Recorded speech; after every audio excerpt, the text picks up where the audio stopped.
ተነስተዋል፣ ግን ተግባራዊ ማድረግ ላይ ገና የሚቀሩ ነገሮች አሉ። ኳታሪም ቢሆን ካፋላ ሲስተም አንዱ መጥፎ ነገር ቅድም አይዳ እንዳለችው የአሰሪ አለመቀየር ብቻ አይደለም። ከዛ ሀገር ለመውጣት የቀጠረው አሰሪ ትውጣ ወይም ይውጣ ማለት አለበት። መካከለኛው ምስራቅ ሙቀት ቴርሞሜትር ከሚለካው በላይ እጅግ ግሏል። በፋርስ ባህረ ሰላጤ የአሜሪካ ግዙፍ የጦር መርከቦች አፍንጫቸውን ወደ ኢራን ቀስረው የተሸከሟቸውን በመቶዎች የሚቆጠሩ የጦር ጀቶች ለማብረር ሲዘጋጁ፣ ኢራንን በበኩሏ አነስተኛ የስለላ መርከቦችን በተጠንቀቅ ላይ አቁማ ከአሜሪካ መርከቦች በቅርብ ርቀት ለቅኝት ማሰማራቷ ተሰምቷል። የአሜሪካው ፕሬዝዳንት ዶናልድ ትራምፕ የሩሲያውን ቭላዲሚር ፑቲን በልዩ ቅዝቃዜ የአየር ሁኔታ ምክንያት የዩክሬን ዋና ከተማ ኬቭንና ሌሎች ከተሞችንና መንደሮችን ለአንድ ሳምንት ላለማጥቃት መስማማታቸውን ተናግረዋል። ሩሲያ እንዲህ አይነቱን ስምምነት እስካሁን አላረጋገጠችም። ነገር ግን የዩክሬኑ ፕሬዝዳንት ቮሎዲሚር ዜሌንስኪ የትራምፕን መረጃ በደስታ ተቀብለው ሩሲያ ቃሏን ትጠብቃለች ብለው እንደሚጠብቁ ተናግረዋል። ተጠያቂነትና መልካም አስተዳደር የሰፈነበት በማድረግ የሀገሪቱን ራዕይ ለማሳካት እንዲቻል አገሪቱ ዘመናዊ የንግድ ምዝገባና ፈቃድ ሕግ እንዲኖር አስፈላጊ ሆኖ በመገኘቱ የንግድ ምዝገባና ፈቃድ ሕግ ሊወጣ ችሏል። ሰላም ጤና ይስጥልን ውድ የሀገሬ ቴሌቪዥን ተመልካቾች እንደምን አመሻችሁ። ከሀገሬ ቴሌቪዥን የሰዓቱን መረጃዎች ይዘን ቀርበናል። ሙሴ ከበደ ነኝ። እስከ ፍጻሜው አብራችሁን ቆዩ። በቀዳሚነት ለተመለከትናቸው ርዕሰ ጉዳዮች አመራለሁ። ኢትዮጵያ ዜጎቿን ወደ ውጭ ሀገር ለስራ የምታሰማራበትን ልማዳዊ አሰራር በመቀየር በሙያና በክህሎት የዳበሩ ባለሙያዎችን ለዓለም አቀፍ ገበያ ለማቅረብ የሚያስችል ስትራቴጂካዊ ሽግግር መጀመሯን አስታውቃለች። ከቤት ሰራተኝነት ባለፈ እንደ ዶክተሮች፣ ኢንጂነሮችና የቴክኖሎጂ ባለሙያዎች በሕግ ከለላ የሚሰማሩበትን ምህዳር ለመፍጠር መታሰቡም ተገልጿል። ዳግም ተገኝ ተጨማሪውን አዘጋጅቷል። ኢትዮጵያ የዜጎቿን መብትና ጥቅም ለማስከበር በውጭ ሀገር የስራ ስምሪት ዘርፍ ላይ መሰረታዊ ፖሊሲ ለውጥ ማድረጓን አስታወቀች። የስራና ክህሎት ሚኒስቴር ከዓለም የስራ ድርጅት ጋር በመተባበር ባስተዋወቀው አሰራር የዜጎችን ሰብአዊ ክብር የሚጋፉ የካፋላ ስርዓቶችን ማለትም ኢትዮጵያውያን በመዳረሻ ሀገራት ፓስፖርት የመቀማት እድሎችና መሰል ጉዳዮችን በዲፕሎማሲያዊ ጥረት ለመቀየርና የሀገር ውስጥ አገልግሎትን በቴክኖሎጂ በማዘመን የዜጎችን ክብርና ደህንነት ለማረጋገጥ እየሰራ መሆኑን ገልጿል። መንግስት ይህን ለማረጋገጥ መጀመሪያ በሀገር ውስጥ የሚሰጡ አገልግሎቶችን ቀልጣፋና ከእንግልት የጸዱ የማድረግ ስራ መጀመሩን ገልጿል። ህጋዊ ሰነዶችን አሟልቶ የሚመጣ ዜጋ ያለ ቢሮክራሲና አላስፈላጊ መስተንግዶ በደቂቃዎች ውስጥ አገልግሎት ማግኘት የሚችልበት የዲጂታል ስርዓት መዘርጋቱ በዜጋውና በመንግስት መካከል ያለውን አመኔታ እንደሚያጠናክር በስራና ክህሎት ሚኒስቴር የስራ ገበያ ፕሮጀክት ስራ አስኪያጅ ብርሃኑ አለቃ ተናግረዋል። የመንግስት የአሰራር ስርዓት ማነቆ ሆኖ ሰው ህገወጡን እንዲመርጥ ደግሞ የሚያደርግ ነገር ካለ እያንዳንዱን ነገር ለቅሞ መፍታት ያስፈልጋል።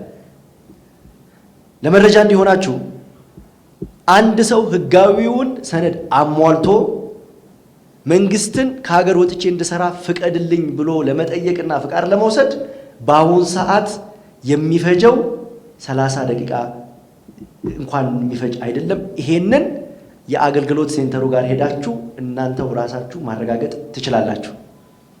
ህጋዊው ሰነዱን አሟልቶ የሚመጣ ሰው የሚስተናገድበት አግባብ በጣም ፈጣን በቴክኖሎጂ ነው የሚደረገው።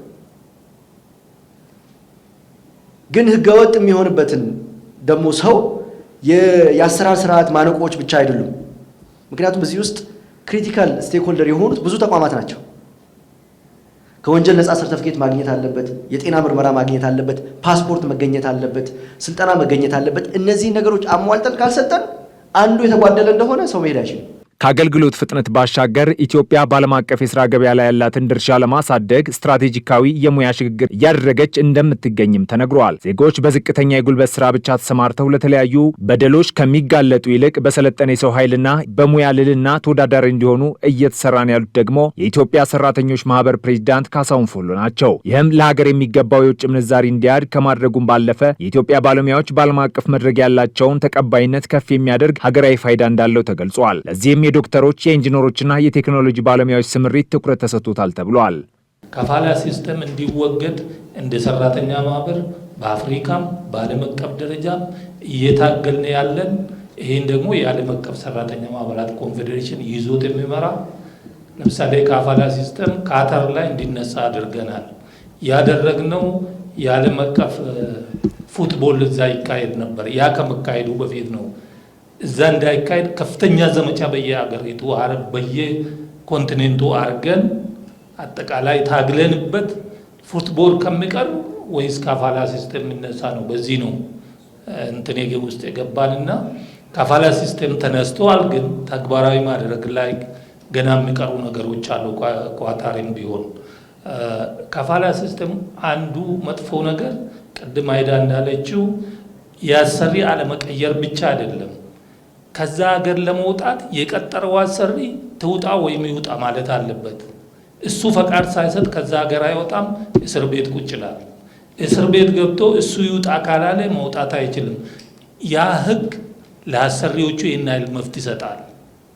በአጠቃላይ ይህ አዲስ ሪፎርም ንቅናቄ ኢትዮጵያ ዜጎቿን ለውጭ ሀገር የስራ ገበያ የምታቀርብበትን መንገድ ከቀድሞ ልማዳዊ አሰራር አውጥቶ በክብርና በህግ የበላይነት ላይ የተመሰረተ እንዲሆን ያስችላል። ይህም ዜጎች ለተሻለ ኢኮኖሚ እድል በዓለም አቀፍ መድረክ የሚወዳደሩበትን እድል የሚፈጥር መሆኑ ተመላክተዋል። ዓለም አቀፍ የተራድኦ ድርጅቶች የሚያደርጉትን ድጋፍ መቀነሳቸው ለጤናው ዘርፍ ስጋት መሆኑ ተነግሯል። ይህንን ስጋት ለመቅረፍ የማህበረሰቡ ተሳትፎ ወሳኝ መሆኑን ተመላክቷል። ሚካኤል ኃይሌ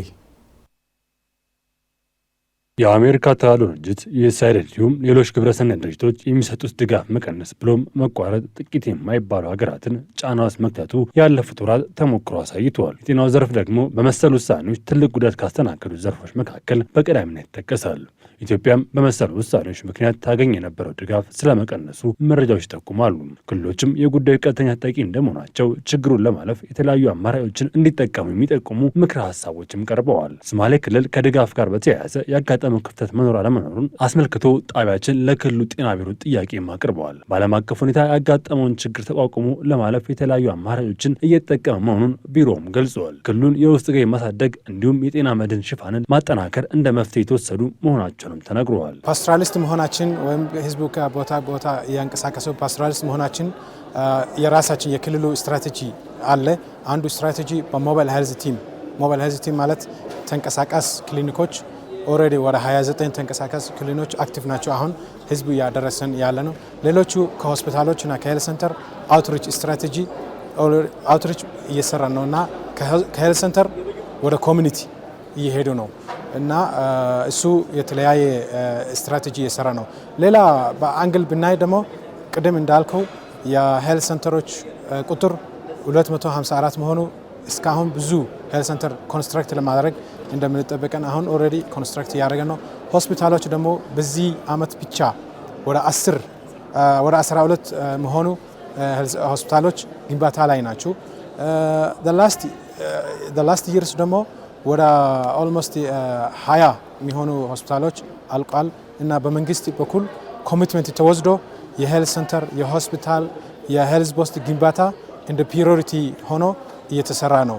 አሜሪካ በቅርቡ ራሷን ከዓለም ጤና ድርጅት WHO ማግለሏ የሚታወስ ሲሆን መሰሉ ሁኔታ እየተባባሰ የሚመጣ ስለመሆኑ አመላካችም ተደርገዋል። አንዳንድ ሀገራት በተናጠል ድጋፎችን እያደረጉ ቢቀጥሉም እንደ ኢትዮጵያ ያሉ ሀገራት ራሳቸውን ለመቻል ከፍ ያለ ስራ እንደሚጠበቅባቸውም ይታመናል። በድጋፍ መቋረጥ ሊደርስ የሚችለውን አደጋ ለመከላከል የክልሉ ነዋሪዎች በማስተባበር ሆስፒታል እስከ መገንባት መድረስ እንደተቻለ የሚያብራሩት ደግሞ በማዕከላዊ ኢትዮጵያ ጤና ቢሮ መድኃኒት ሕክምና መሳሪያ ዳይሬክተር ዳርጌቸው መሐመድ ናቸው። ማህበረሰቡ እንግዲህ 50 ሎሚ ለአንድ ሰው ሸክሙ ነው ለ50 ሰው ጌጡ ነው በሚለው ፕሪንሲፐል ነው እየን ያለ ነውና ማህበረሰቡ በጣም ብዙ ገንዘብ ያወጣ ተቋም ሁሉ እየገነባ ነው ያለው። ሆስፒታል የገነባ ማህበረሰብ ጭምር አለ። ሆስፒታል ገንብቶ ስራ ያስጀመረ አካባቢም አለ። የተለያዩ የአጠቃላይ ጤና ኬላ ተብሎ እየተገነባ ነው ያለው ማህበረሰብ። ያን በማድረጉ ደግሞ ኢንካሬጅመንቶች አሉ፣ ያው ብሌሲንጎች አሉ። በጣም ኢንካሬጅ የተደረገ ሌላውም እንትን ያን አንዱ ባንዱ የቀና እንዲሰራ እያደረግን በጣም ብዙ ጤና ኬላዎችን እየገነባን ያለው አምና ወደ ከ17 በላይ ጤና ኬላዎችን ገንብተናል። አሁን ዘንድሮም ደግሞ የተገነባን ያለው ያ ማለት አጠቃላይ ጤና ኬላ ማህበረሰቡ ላይ የማዋለድ ሁሉ ነገሮች የሚሰጥ ነው የሚሆነው ማለት ነው።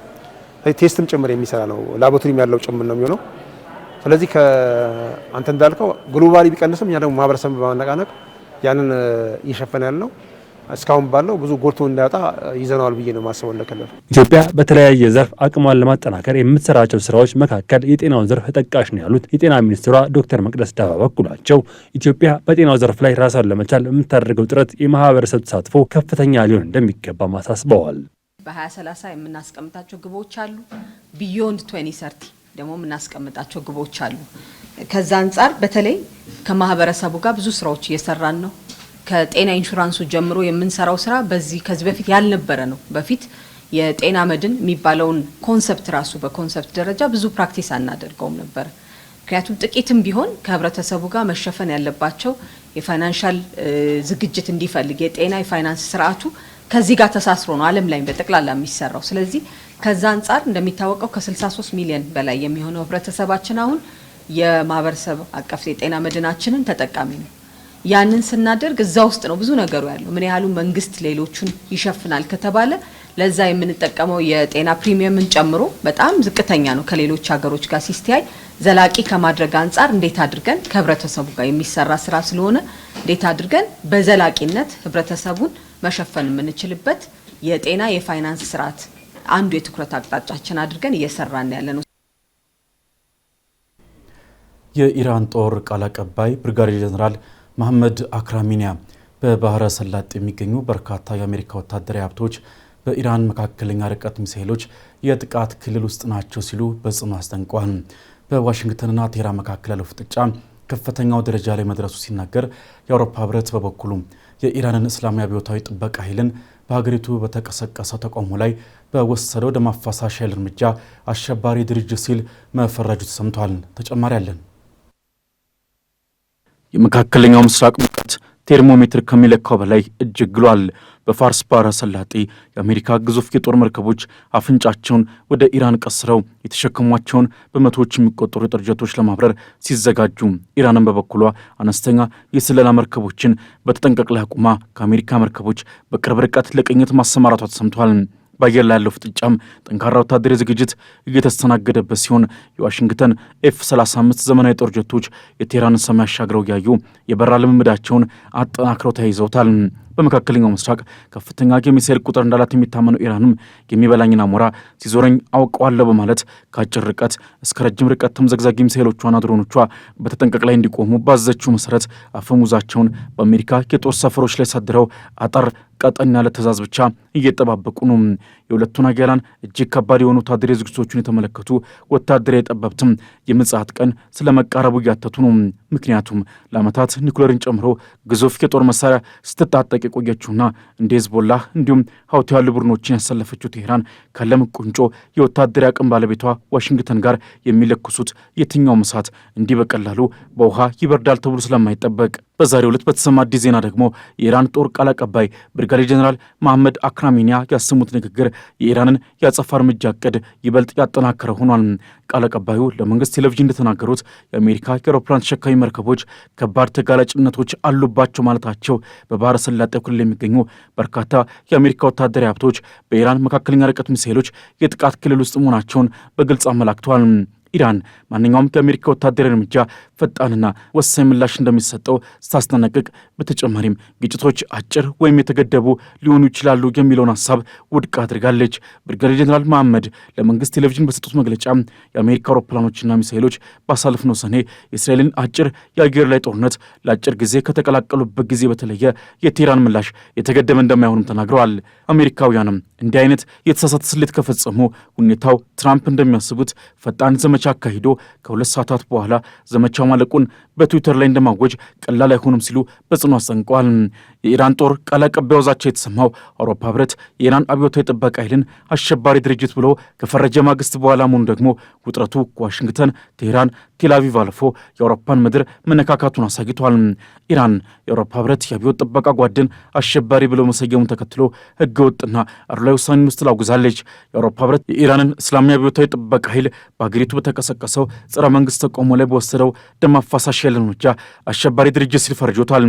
የአውሮፓ ህብረት የውጭ ጉዳይ ፖሊሲ ኃላፊ ካጃ ካላስ እንዳሉት የህብረቱ የውጭ ጉዳይ ሚኒስትሮች የአብዮት ጥበቃ ጓዱን አሸባሪ ቡድን ብለው በመፈረጅ ወሳኝ ቆራጥ እርምጃ ወስዷል። ካላስ በማህበራዊ ሚዲያ ገጻቸው ላይ ጭቆና መልስ ሲያገኝ መታለፍ የለበትም ሲሉ የጻፉ ሲሆን በሺዎች የሚቆጠሩ የራሱን ዜጎች የሚገድል ማንኛውም ስርዓት ለራሱ ውድቀት እየሰራ ነው ብሏል። የኢራን የውጭ ጉዳይ ሚኒስቴር ውሳኔውን ያወገዘ ሲሆን ይህ እርምጃ ህገወጥ ፖለቲካዊና ከዓለም አቀፍ ህግጋት ጋር የሚቃረን እንዲሁም የአገሪቱን የውስጥ ጉዳይ የሚጥስ ነው ብሏል። በተጨማሪም ቴህራን ሉዓላዊነቷን፣ ብሔራዊ ደህንነቷንና የኢራን ሕዝብ ጥቅም ለማስጠበቅ በዓለም አቀፍ ሕግ ማዕቀፍ ውስጥ ተገቢውን እርምጃ የመውሰድ መብቷ እየተጠበቀ ነው ብላለች።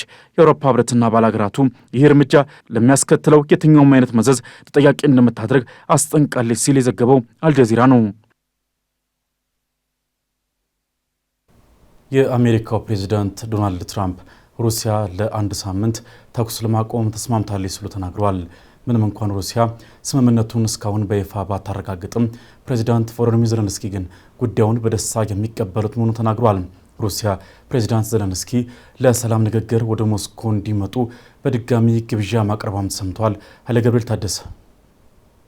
የአሜሪካው ፕሬዚዳንት ዶናልድ ትራምፕ የሩሲያውን ቭላዲሚር ፑቲን በልዩ ቅዝቃዜ የአየር ሁኔታ ምክንያት የዩክሬን ዋና ከተማ ኬቭንና ሌሎች ከተሞችንና መንደሮችን ለአንድ ሳምንት ላለማጥቃት መስማማታቸውን ተናግረዋል። ሩሲያ እንዲህ አይነቱን ስምምነት እስካሁን አላረጋገጠችም። ነገር ግን የዩክሬኑ ፕሬዚዳንት ቮሎዲሚር ዜሌንስኪ የትራምፕን መረጃ በደስታ ተቀብለው ሩሲያ ቃሏን ትጠብቃለች ብለው እንደሚጠብቁ ተናግረዋል። ትራምፕ ጥቃቱ የሚቆምበት ጊዜ መቼ እንደሚጀምር በዝርዝር አልገለጹም። ሆኖም ግን በዩክሬን ዋና ከተማ ያለው የሙቀት መጠን ከሐሙስ ምሽት ጀምሮ በእጅጉ እንደሚቀንስና በሚቀጥሉት ጥቂት ቀናት ውስጥ ከዜሮ በታች 24 ዲግሪ ሴልሺየስ እንደሚደርስ ይጠበቃል። ትራምፕ በዋሽንግተን የካቢኔ ስብሰባ ላይ ሲናገሩ እኔ በግሌ ፕሬዚዳንት ፑቲን ለሳምንት ያህል በኬቭና በተለያዩ ከተሞች ላይ ተኩስ እንዳይከፍቱ ጠይቄያቸዋለሁ፣ እሳቸውም በዚያ ተስማምተዋል ብለዋል። ትራምፕ አክለውም በጣም ደስ የሚል ነበር፣ ብዙ ሰዎች ጥሪውን አታባክን፣ ያንን አታገኝም አሉኝ፣ እሳቸው ግን አደረጉት በማለት ፑቲን እንደተቀበሏቸው አነስተዋል። ዩክሬናውያን በጣም እየተቸገሩ ስለነበር ጉዳዩን ሊያምኑት አልቻሉም፣ ነገር ግን በዚህ በጣም ተደስተዋል ሲሉ ተደምጠዋል። ዜሌንስኪ በማህበራዊ ሚዲያ ባስተላለፉት መልእክት ትራምፕ በዚህ ከፍተኛ የክረምት ወቅት ለኪቭና ለሌሎች የዩክሬን ከተሞች ደህንነትን የመስጠት እድል ላይ ጠቃሚ መግለጫ ሰጥተዋል ብለዋል። ቡድኖቻችን በተባበሩት አረብ ኤምሬትስ በዚህ ላይ ተወያይተዋል፣ ስምምነቶቹ ተግባራዊ እንዲሆኑ እንጠብቃለን ሲሉ አክለዋል። በተመሳሳይ ዩክሬን የሞስኮን እርምጃ ለመድገም ተስማምታለች። ይህም ምላሽ ለመስጠት በሩሲያ የነዳጅ ማጣሪያዎች ላይ የምታደርሰውን ጥቃት ማቆም ነው። ነገር ግን ሩሲያ ጥቃቷን ለማቆም መስማማቷን የሚገልጽ ይፋዊ መረጃን እስካሁን አልገለጸችም። ይልቁንም ጥቃቶች ቀጥለዋል። ይህም ወደ ዋና ዋና የዩክሬን ከተሞች የሚደረገው የኃይል አቅርቦት በማስተጓጎል በሚሊዮኖች የሚቆጠሩ ሰዎችን ያለማሞቂያ ወይም ኤሌክትሪክ አስቀርቷል። የኤሌክትሪክ ኩባንያዎች የ24 ሰዓት ጥገና ያካሂዳሉ። ነገር ግን ስራቸው በሩሲያ የአየር ጥቃት በፍጥነት ሊፈርስ ይችላል። ኃይል በሚመለስበት ጊዜ እንኳን አቅርቦቱ ለጥቂት ሰዓታት ብቻ የሚቆይ ሲሆን ይህም መሳሪያዎችን ለመሙላት እንጂ ቤቶችን በበቂ ሁኔታ ለማሞቅ አልበቃም። ይህ በእንዲህ እንዳለ ፑቲን ዜሌንስኪን በሞስኮ ለሰላም ንግግር በድጋሚ ጋብዘዋል። ዜሌንስኪ ባለፈው ዓመት ተመሳሳዩን ሀሳብ ውድቅ አድርገውት ነበር። በየቀኑ በዩክሬን ላይ የሚሳኤል ጥቃት ወደምትሰነዝር ሀገር ዋና ከተማ መሄድ እንደማይችሉ ገልጸው ይልቁንም ፑቲን ወደ ኬቭ እንዲመጡ ጠይቀው ነበር።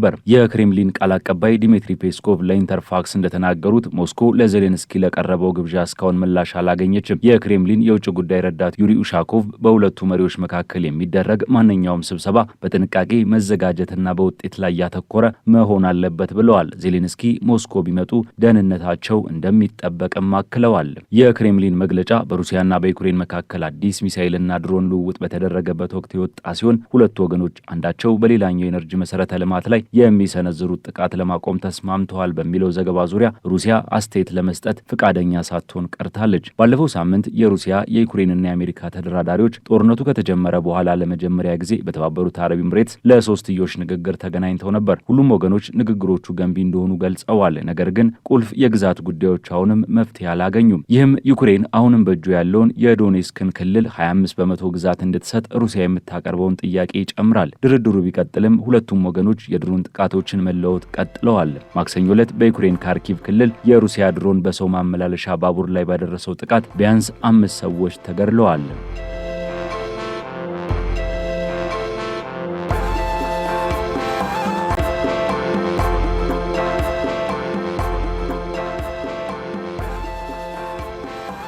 ወደ አጫጭር መረጃዎቻችን አለፍን። የአፍሪካ ህብረት ኮሚሽን ሊቀመንበር ማህሙድ አሊ ዩሱፍ በትግራይ ክልል አንዳንድ አካባቢዎች እየታየ ባለው ወቅታዊ ሁኔታ ላይ ያላቸውን ጥልቅ ስጋት ገለጹ። ሊቀመንበሩ በኢትዮጵያ ፌዴራላዊ ዲሞክራሲያዊ ሪፐብሊክ መንግስትና በህወሓት መካከል በፕሪቶሪያ የተፈረመው የሰላም ስምምነት ያስገኛቸውን ውጤቶች መጠበቅ ቀዳሚ ተግባር መሆኑን አሳስበዋል። ሁሉም ወገኖች ከፍተኛ ትዕግስት እንዲያደርጉ፣ መተማመንን ከሚቀንሱ ድርጊቶች እንዲቆጠቡና ያሉባቸውን ችግሮች በሰላም ስምምነቱ መንፈስ በውይይት እንዲፈቱም ጥሪ አቅርበዋል። አክለውም ህብረቱ ለሰላም ስምምነቱ ሙሉ ተግባራዊነት ያለውን ጽኑ ቁርጠኝነት ገልጸው በክልሉ ዘላቂ ሰላምና መረጋጋት እንዲሰፍን ውይይትና ትብብርን ለማሳለጥ ህብረቱ በከፍተኛ የሰላም ፓነል በኩል ድጋፉን አጠናክሮ እንደሚቀጥልም አረጋግጠዋል።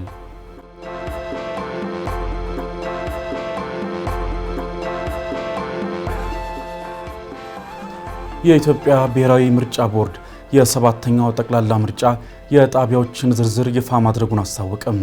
ቦርዱ የመራጮች ምዝገባ በዲጂታል መንገድ የሚካሄድባቸውንና በነባሩ የወረቀት ምዝገባ የሚከናወንባቸውን የምርጫ ጣቢያዎች ዝርዝር በማህበራዊ ትስስር ገጹ ይፋ አድርጓል።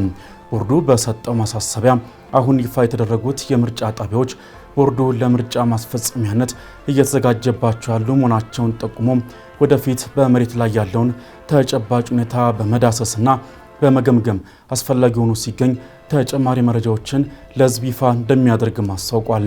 በዚህ መሰረት መራጮች በዲጂታልና በማኑዋል ምዝገባ የሚከናወንባቸውን ጣቢያዎች ዝርዝር በተዘጋጀው ድረገጽ በመግባት ማግኘት እንደሚችሉም ተገልጿል።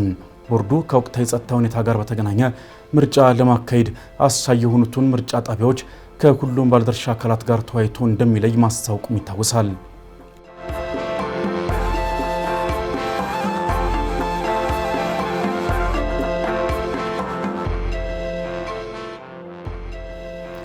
ከዩሮ ቦንድ ባለቤቶች ጋር የተደረሰው የመርህ ስምምነት በይፋዊ አበዳሪዎች ኮሚቴ ተቀባይነት ባለማግኘቱ ዳግም ድርድር እንደሚደረግ የገንዘብ ሚኒስቴር አስታወቀም። ሚኒስቴሩ ባወጣው መግለጫ በአውሮፓውያኑ ጥር 2 ቀን 2026 ከቦንድ ባለቤቶች ኮሚቴ ጋር የተደረሰው የዕዳ መልሶ ማዋቀር ስምምነት ከአበዳሪዎች ተመጣጣኝ አያያዝ መርህ ጋር እንደማይጣጣም በይፋዊ አበዳሪዎች ኮሚቴ መገምገሙን ገልጿል። ይህ ስምምነት አሁን ባለው ሁኔታ ተግባራዊ ቢደረግ ኢትዮጵያ ከኮሚቴው ጋር በአውሮፓውያኑ ሐምሌ 2025 ከፈረመችው የመግባቢያ ሰነድ ጋር የሚቃረንና ሀገሪቱ ያስመዘገበችውን የማክሮ ኢኮኖሚ መረጋጋት አደጋ ላይ የሚጥል መሆኑ ተገልጿል። በመሆኑም መንግስት ከቦንድ ባለቤቶች ጋር ዳግም ድርድር በማድረግ ለአበዳሪዎች ፍትሐዊ የሆነ ከአይኤምኤፍ ፕሮግራም ጋር የሚጣጣምና የገበያ ተቀባይነት ያለው ስምምነት ላይ ለመድረስ በቅንጅት እንደሚሰራ ሚኒስትሩ ጠቁሟል።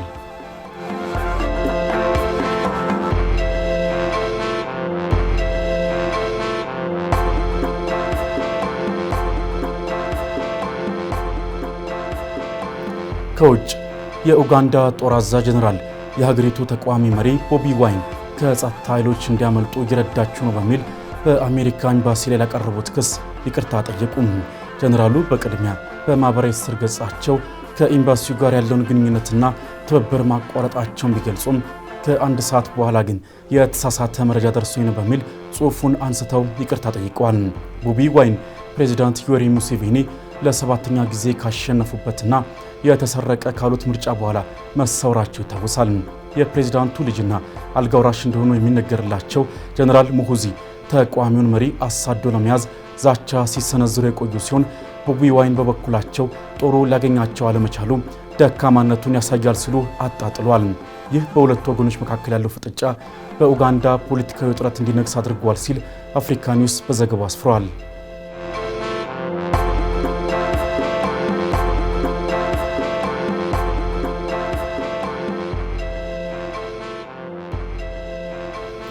በመጨረሻም የአሜሪካው ፕሬዚዳንት ዶናልድ ትራምፕ የእንግሊዙ ጠቅላይ ሚኒስትር ኪር ስታርመር በቻይና ጉብኝት ማድረጋቸውን ተከትሎ ለንደን ከቤጂንግ ጋር የምታደርገው የንግድ ግንኙነት በጣም አደገኛ መሆኑን ገለጹ። ትራምፕ አስተያየቱን የሰጡት ጠቅላይ ሚኒስትር ስታርመር ከፕሬዚዳንት ዢ ጂንፒንግ ጋር ተወያይተው የትብብር ስምምነቶችን በፈረሙበት ወቅት ነው። ፕሬዚዳንቱ ከእንግሊዝ በተጨማሪ የካናዳ ከቻይና ጋር ንግድ ማካሄድ አደገኛ መሆኑን በመጥቀስ ማስጠንቀቂያም ሰጥተዋል። የእንግሊዙ ጠቅላይ ሚኒስትር ቢሮ በበኩሉ ዋይት ሀውስ ስለ ጉብኝቱ አስቀድመው መረጃ እንደነበረው ገልጾ ፕሬዚዳንት ትራምፕ ራሳቸው በመጪው ሚያዝያ ወር ቻይናን ይጎበኛሉ ተብሎ እንደሚጠበቅ ጠቁሟል። ጠቅላይ ሚኒስትር ኪር ስታርመር ከ50 በላይ የንግድ መሪዎችን አስከትለው በሻንጋይ የንግድ ድሎችን በማፈላለግ ላይ የሚገኙ ሲሆን ከፕሬዚዳንት ሺ ጋር ያደረጉት ውይይትም ውጤታማና ግንኙነቱን የሚያሻሽል መሆኑን ገልጸዋል ሲል ዩሮኒውስ ዘግቧል።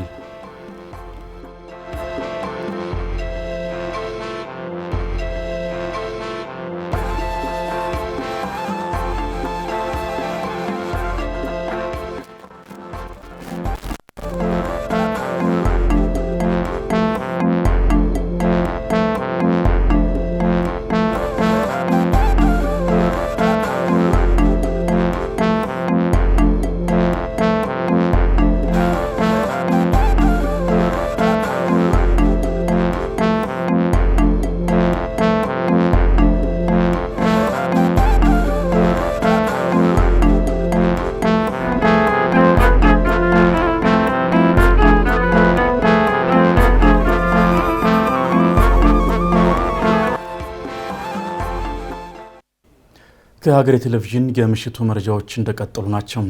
ለተለያዩ የንግድ ስራዎች ወደ ኢትዮጵያ የሚመጡ ተቋማት በሀገሪቱ የኢንቨስትመንት መስክ ላይ ያሉ ተአማኒ መረጃዎችን የማግኘት ክፍተት እንደሚያጋጥማቸው ተገልጿል።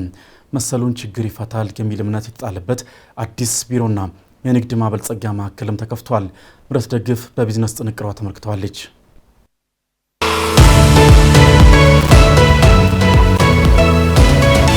በአንድ ሀገር ላይ መዋለ ንዋያቸውን ለማፍሰስ ላቀዱ ወገኖች የኢንቨስትመንት እድሎችን እንዲሁም ሊያጋጥሙ የሚችሉ መሰናክሎችን በአግባቡና በጥናት በተደገፈ መልኩ መግለጽ ለዘላቂና ምርታማ ስራ አስቻይ ምህዳር የሚፈጥር ስለመሆኑ የምጣኔ ሀብት ባለሙያዎች ይገልጻሉ። ይሁንና ለተለያዩ የንግድ ስራዎች ወደ ኢትዮጵያ የሚመጡ ተቋማት በሀገሪቱ የኢንቨስትመንት መስክ ላይ ያሉ ተአማኒ መረጃዎችን የማግኘት ክፍተት እንደሚያጋጥማቸው ተነግሯል። የንግድ ምክር ቤቶች በአብዛኛው ድጋፋቸውን የሚሰጡት ለአባላቶቻቸው ብቻ መሆኑን የጠቀሱት የአውሮፓ ንግድ ምክር ቤት በኢትዮጵያ ዋና ዳይሬክተር ባህሩ ተመስገን ይህንን ችግር ይፈታል የተባለ አዲስ ቢሮና የንግድ ማበልጸጊያ ማዕከል መከፈቱን ገልጸዋል። እንግዲህ በዛሬው ዕለት የአውሮፓ ንግድ ምክር ቤት የሚሰራበትን መስሪያ ቤት አስመርቋል። በውስጡ ደግሞ በጽህፈት ቤቱ ውስጥ የንግድ ማበልጸጊያ ማዕከልንም እንዲሁ አስመርቋል። ዋናው ዓላማ ከእንግዲህ በኋላ እንደተለመደው የንግድ ምክር ቤቶች በአብዛኛው ሲጮሁ ሲቆሙ የሚታየው ለአባላቶቻቸው ብቻ ነው። እኛ ግን ከዚያ ባሻገር አዲስ ለሚመጡ የንግድ ተቋማት ምን መረጃ ማግኘት አለባቸው፣ ኢንቨስት ለማድረግ ቢፈልጉ ምን አይነት የኢንቨስትመንት አማራጮች በኢትዮጵያ አለ የሚለውን በመስራት በኢትዮጵያ ኢንቨስት ለማድረግ የሚመኙ ኢንቨስተሮችን የሚያገኙት መረጃ በጣም ትክክል የሆነ እና የኢንቨስትመንት አማራጮቹ ምን እንደሆኑ ለማሳየት ጥረት ማድረግ ነው። ምክር ቤቱ ከ180 በላይ አባላት እንዳሉት የገለጹት ዳይሬክተሩ የነበሩት የመረጃ ክፍተቶች በጊዜ ሂደት እየተቀረፉ እንዳሉ አክለዋል። ቢሮው በዋናነት በኢንቨስትመንት መስክ ላይ የነበሩትን ችግሮች የሚቀርፍና ከውጭ ወደ ሀገር ውስጥ ለሚገቡ የንግድ ተቋማት ምቹ ሁኔታን ለመፍጠር የሚያስችል ነው ብለዋል። ከዚህ ባሻገር ኢትዮጵያ የዓለም የንግድ ድርጅት አባል ለመሆን እያካሄደች ያለችው ጥረት በርካታ ችግሮችን ይፈታል የሚል ተስፋ እንዳላቸውም ጠቁመዋል። የኢትዮጵያ መንግስት በጣም በጠነከረ ሁኔታ የዓለም የንግድ ድርጅት አባል ለመሆን በከፍተኛ ጥረት ውስጥ ላይ ነው ያለው። የሚጠበቅበትን መስፈርት ለማሟላት በጣም ጥረት እያደረገ ነው። የኢትዮጵያ መንግስት WTO ውስጥ ገባ ማለት በካስተምስ እና በታክስ ተያያዥ ጉዳዮች የሚነሱ አብዛኞቹ ችግሮች መፍትሄ ያገኛሉ። ስለዚህ እኛም ይበል የምንለው ነገር ነው። ኦፕን አፕ ያደረገች ነው ሀገራችንን በዚህ ረገድ። ስለዚህ ችግሮች ነበሩ፣ አዎ አሉ፣ የሉም ብለን አንልም። ግን እየተቀረፉና መንግስት ከማዳመጥ አልፎ ለችግሮቹ መፍትሄ እየሰጠ ነው። ይህንን በጣም ስለምንረዳ የእኛም አባላቶች ከመንግስት ጋር እንደ አጋርነት በእነሱ ሳይድ ደግሞ የሚጠበቀውን እነሱ ቢዝነሳቸውን ሲሰሩ ያጋጠማቸውን እውነታም ጭምር በመንገር አዲስ ቢዝነስ እንዲመጣ የበኩላቸውን ጥረት እያደረጉ ወደፊት ካሁን ጀምሮ የእኛ አባላቶች የኢንቨስትመንት አምባሳደሮች ሆነው እንዲያገለግሉ ለማድረግ የበኩላችንን ጥረት እያደረግን ነው። የአውሮፓና የኢትዮጵያ የንግድ ግንኙነት ለዓመታት የዘለቀ ታሪክ እንዳለው የገለጹት አቶ ባህሩ ይህንን ግንኙነት በይበልጥ ማጠናከር ስራዎች እየተሰሩ ነው ብለዋል። የአውሮፓ ንግድ ምክር ቤት በአዲስ አበባ ያስገነባውን ቢሮና የንግድ ማበልጸጊያ ማዕከል ትላንት ሐሙስ አስመርቋል።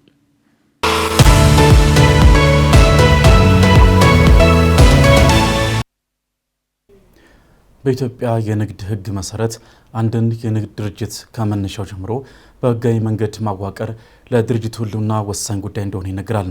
በኢትዮጵያ ያለው ሕግ ስለ ንግድ ምን ይላል? የዛሬው ከጠበቃው ጋር ጥንቅራችን ትኩረት ነው። ወደዛው እንለፍ።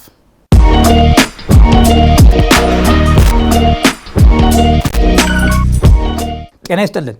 ጠበቃ እንዳርጌ ካሴ ነኝ።